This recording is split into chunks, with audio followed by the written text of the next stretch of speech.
निश्चित रूप से हम एक थीम के साथ बजट को प्रस्तुत करेंगे और ज्ञान जो पहले बजट में प्रस्तुत किया गया था, गरीब, युवा, अन्नदाता और नारी, उसके कल्याण के लिए समर्पित बजट होगा। उसकी रणनीति पिछले बार गति थी, इस बार कुछ अलग रणनीति के साथ हम आएंगे।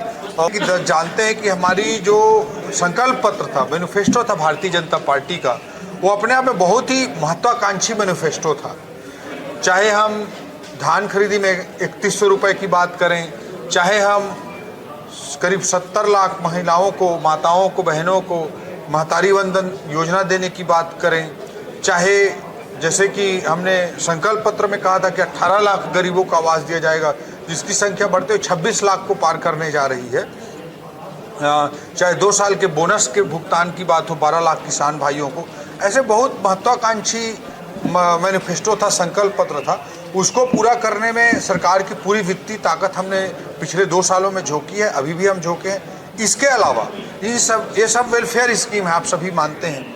तो ये वेलफेयर स्कीम भी लोकतंत्र में जरूरी होते हैं कि समाज के आखिरी तबके पर खड़े व्यक्ति को, चाहे वो युवा हो, चाहे महिला हो, चाहे किसान हो, चाहे गरीब आवासहीन हो, उन सब के दृष्टिकोण से अत्यंत आवश्यक होता है। तो उसको तो हमको लोकतांत्रिक दायित्वों के तहत, अपने मैनिफेस्टो के संकल्प पत्र के दायित्वों के तहत पूरा करना ही है।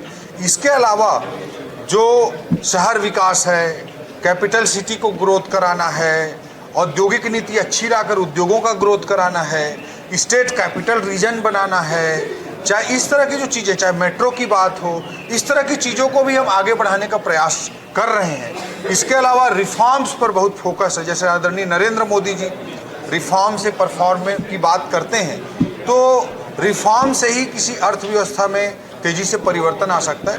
तो उस पर भी बहुत बड़ा फोकस बजट का होगा। मैनिफेस्टो आधारित वेलफेयर स्कीम्स पर पूरा फोकस होगा। और उसके अलावा जो दीर्घकालिक चीज़ें हैं, जो छत्तीसगढ़ को, जैसे आदरणीय नरेंद्र मोदी जी भारत देश को विकासशील भारत से अमृत काल में 2047 तक विकसित भारत बनाने के लिए एक पूरी रणनीति के साथ काम कर रहे हैं, उसी तरह से हमारे मुख्यमंत्री जी के नेतृत्व में 2047 तक एक विजन डॉक्यूमेंट के माध्यम से, छत्तीसगढ़ अंजोर विजन डॉक्यूमेंट 2047 के माध्यम से हम भी उस दिशा में प्रयास कर रहे हैं। तो उस दृष्टिकोण से, एक विकासशील छत्तीसगढ़ को विकसित छत्तीसगढ़ बनाने के दृष्टिकोण से जो कदम आवश्यक हैं, उनके भी स्टेप्स, उनसे संबंधित कदम भी आपको बजट में दिखाई देंगे।